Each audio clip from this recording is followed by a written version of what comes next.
Matuidi, footballeur international français d'origine congolaise, atterri à l'aéroport international d'Ndjili.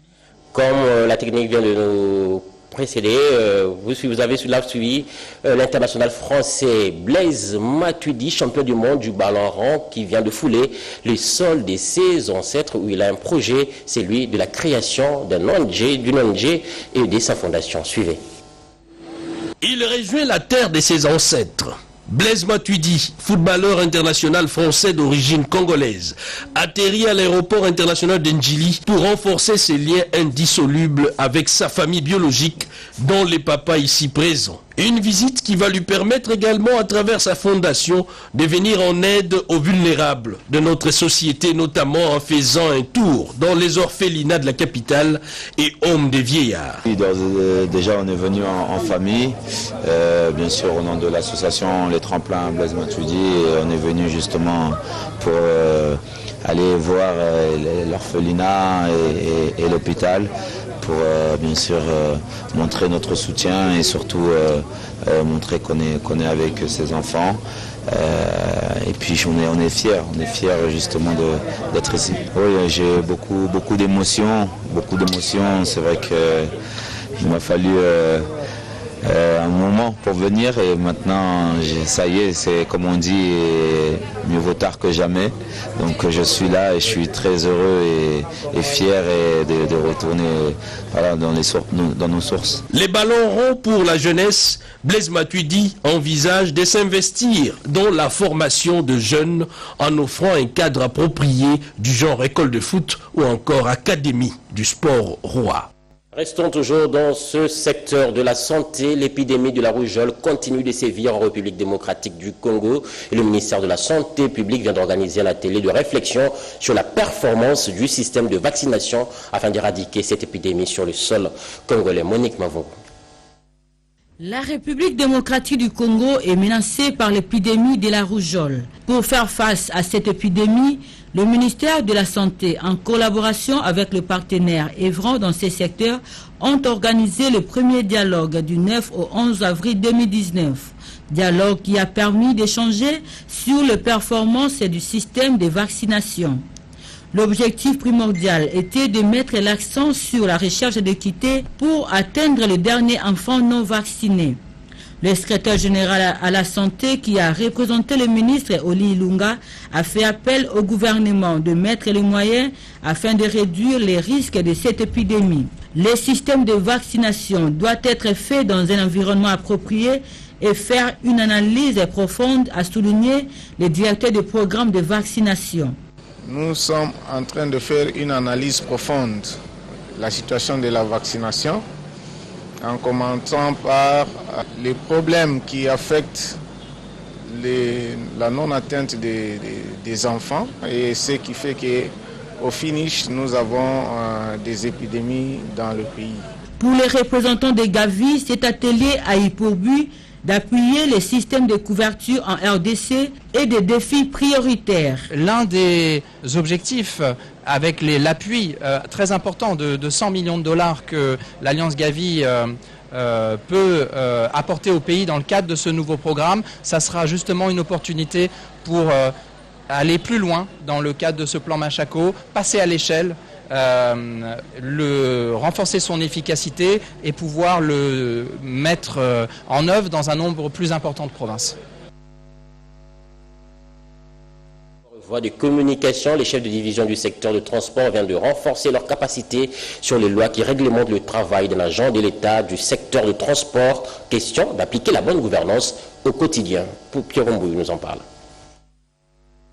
Les lampions des assises de la télé nationale sur la bonne gouvernance du secteur de transport des 26 chefs de division provinciales se sont éteintes avec l'adoption par tous ces fonctionnaires de l'État œuvrant au Congo profond par une série de recommandations et résolutions opposables à tous. La clôture par le secrétaire général au transport, Dona Bagula Mugangu, de cette session de renforcement des capacités intellectuelles a permis à ses représentants du vice-premier ministre ad interim, Maître Azara Sourbero Maniwa, de sensibiliser les participants quant à l'appropriation des axes phares de la feuille de route de ces assises afin de les traduire concrètement en actes sur terrain. Il est aussi nécessaire de rappeler avec satisfaction et que vous avez assimilé des notions essentielles en rapport avec l'éthique de l'agent public de l'État par la remise à niveau sur l'arsenal juridique régissant tout fonctionnaire et agent de l'État, notamment en assimilant les notions essentielles en rapport avec les statuts du personnel de carrière de service public de l'État ainsi que les règlements d'administration. Et à bénéficier des brevets qui ont sanctionné ces assises, ces chefs de division sont appelés à partager l'expérience acquise avec les cadres et agents de leur structure provinciale au cours des matinées de restitution, gage de la mise à niveau de tout le personnel aux normes et standards internationaux de ce secteur crucial de la vie nationale congolaise.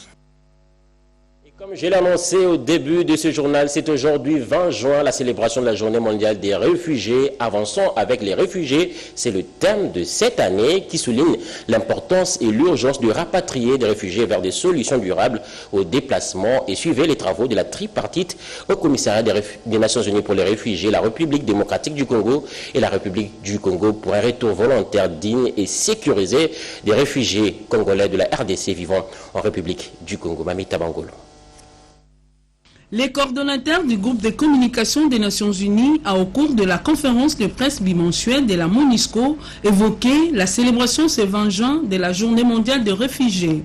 Cette journée est commémorée à travers le monde pour rendre hommage à la force et à la résilience de millions de familles qui ont dû fuir des conflits armés ou la persécution afin de trouver la sécurité dans des pays voisins.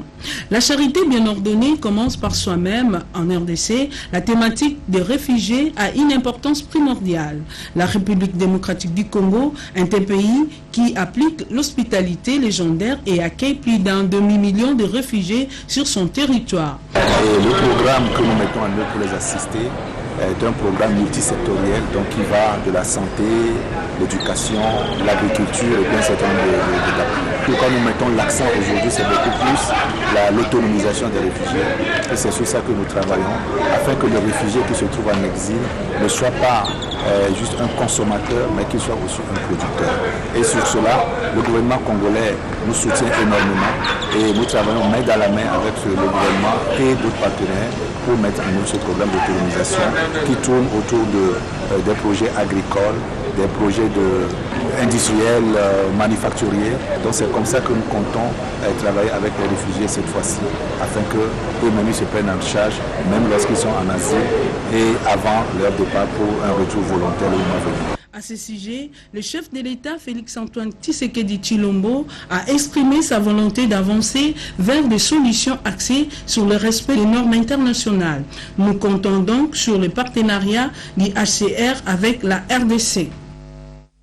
Et le Fonds des Nations Unies pour l'alimentation et l'agriculture FAO se prépare à élire son nouveau directeur général. Le représentant résident du FAO est allé solliciter auprès du vice-ministre de la coopération la voix de la République démocratique du Congo à cette élection prévue ce week-end à Rome. Nous sommes là en Italie. Cédric Kenina. Un pays, une voix pour élire les nouveaux directeurs généraux de la FAO, Organisation des Nations Unies pour l'alimentation et l'agriculture. 184 États membres se donnent donc rendez-vous à Rome pour justement l'élection du directeur général. Et parmi ces États, l'on compte la République démocratique du Congo. Les sujets étaient au centre des échanges entre les vice-ministres de la coopération Freddy Kita et les représentants de la FAO en République démocratique du Congo, Astrid Angon Obami. Il a été question d'un événement très important qui va se passer à partir de ce week-end au niveau de Rome où se trouve le siège de la FAO. Nous organisons la conférence de la FAO qui a aujourd'hui 194 États membres. Et l'événement le plus important de cette conférence cette année, c'est l'élection de notre nouveau directeur général. L'actuel directeur général, son mandat arrive à terme dans 2 mois. Donc son successeur sera élu dimanche 23 juin. Bonne nouvelle cependant, la RDC est à jour avec ses cotisations et de ce fait va prendre part à ces scrutins en tant que membre à part entière. C'est moi qui vous remercie. Parlons des hommes en uniforme. Les agents de l'inspection générale de la police nationale congolaise sont rentrés à l'école, eux qui ont pour mission d'auditer, d'enquêter, d'évaluer les éléments de la police nationale congolaise. Ils viennent de renforcer leur connaissance sur les notions de droits de l'homme, question de rendre plus professionnel leur travail sur terrain. Et c'est le commissaire général de la PNC, Dieudonné Amouli Baïgwa, qui a ouvert ces travaux. Yvette Makoutima Sandraniagi. Pendant 3 jours, soit du 19 au 21 juin courant, les hauts cadres de l'inspection générale de la PNC vont être outillés sur l'audit basé sur les risques dans le secteur public. Un séminaire de renforcement de capacités voulu par l'inspecteur général de la PNC, Raouz Chaloué, et appuyé par la composante police MONUSCO dans la logique de mettre à jour le personnel de l'IG dans leur mission d'auditer, d'enquêter et d'évaluer les unités et services de la police nationale congolaise.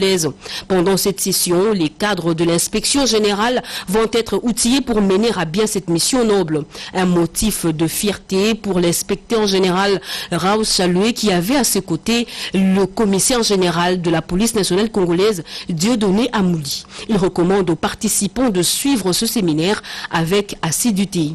Aux participants, je vous demande de suivre avec assiduité et d'être animés d'un esprit d'abnégation et d'une attention particulière pendant toute la durée de ces séminaires. Cette formation arrivait à point nommé au moment où la MONUSCO vient de doter l'IG de matériel informatique pour la gestion efficace des bases de données. La formation de l'homme aussi intervient et pour cela il faut compter avec la MONUSCO. Confirmation faite par le commissaire général Awalé de la composante police MONUSCO. Le secrétaire général à l'intérieur qui a ouvert ce séminaire a salué le partenariat qui existe entre la PNC et la MONUSCO pour une expertise hautement qualifiée. Une photo de famille a sanctionné cette cérémonie.